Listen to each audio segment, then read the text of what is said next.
وقال الذين كفروا ربنا أرنا الذين أضلانا من الجن والإنس نجعلهما تحت أقدامنا ليكونا من الأسفلين إن الذين قالوا ربنا الله ثم استقاموا تتنزل عليهم الملائكة ألا تخافوا ولا تحزنوا وأبشروا بالجنة التي كنتم توعدون نحن أولياؤكم في الحياة الدنيا وفي الآخرة ولكم فيها ما تشتهي أنفسكم ولكم فيها ما تدعون نزلا من غفور رحيم. صدق الله العظيم. أعوذ بالله من الشيطان الرجيم. بسم الله الرحمن الرحيم.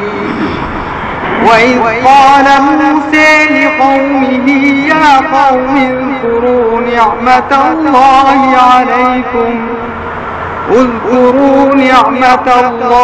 عليكم إذ جعل فيكم أنبياء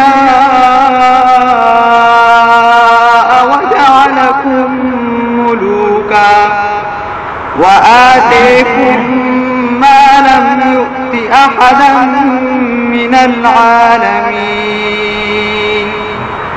يا قوم ادخلوا الأرض المقدسة التي كتب الله لكم ولا ترتدوا على أدباركم فتنقلبوا خاسرين. قالوا يا موسى إن فيها قوما جبارين وإنا لن ندخلها حتى يخرجوا منها فإن يخرجوا منها فإنا داخلون. قال رجلان من الذين يخافون أنعم الله عليهم ادخلوا عليهم الباب فإذا دخلتموه فإنكم غالبون وعلى الله فتوكلوا إن كنتم مؤمنين. صدق الله العظيم.